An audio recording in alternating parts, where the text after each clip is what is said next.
আসন্ন পবিত্র ঈদুল আজহাকে সামনে রেখে পর্তুগাল লিসবনে অনুষ্ঠিত হয়ে গেল কাজা দো বাংলাদেশের আয়োজনে প্রথমবারের মতো প্রবাসী নারী উদ্যোক্তাদের ঈদ মেলা। পর্তুগাল প্রতিনিধি শহীদ আহমদ জানান, মেলায় প্রবাসী নারী উদ্যোক্তাদের বৃষ্টির মতো স্টল বসে।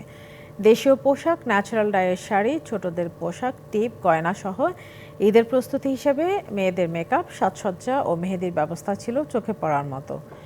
মেলায় অতিথি ছিলেন পর্তুগাল ফ্রেন্ডশিপ অ্যাসোসিয়েশনের প্রেসিডেন্ট রানা তাসলিমউদ্দিন, গ্লোবাল জালালাবাদ অ্যাসোসিয়েশনের সভাপতি লায়ন আবুল হাসানাত, ব্যবসায়ী আব্দুল হাকিম মিনহাজ, কমিউনিটি নেতা মুকিতুর রহমান চৌধুরী সেলিম, কাজ তো বাংলাদেশের রনি হোসাইন সহ অনেকে। সন্ধ্যায় কাজী মইনুল ও শামসুল ইসলামের গানের মধ্য দিয়ে শেষ হয় দিনব্যাপী এই মেলা।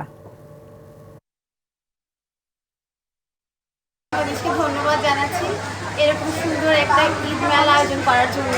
এই ধরনের মেলা হলে আমাদের যাদের স্মল বিজনেস আছে তাদের জন্য অনেক ভালো হয়। আলহামদুলিল্লাহ অনেক আপুর আসছে, অনেক ভালো রেসপন্স পাইছি। জায়গাটা একটু ছোট ছিল, বাট এর মধ্যেও অনেক মানুষ আসছে এবং অনেকে আসছে কেনাকাটা করতেছে। সকলেই জানেন যে আমাদের যে নারীরা তাদের বিভিন্ন কাজের বা বিভিন্ন কালচারাল কারণেই সংকীর্ণতা রয়েছে, বেড়াজাল রয়েছে।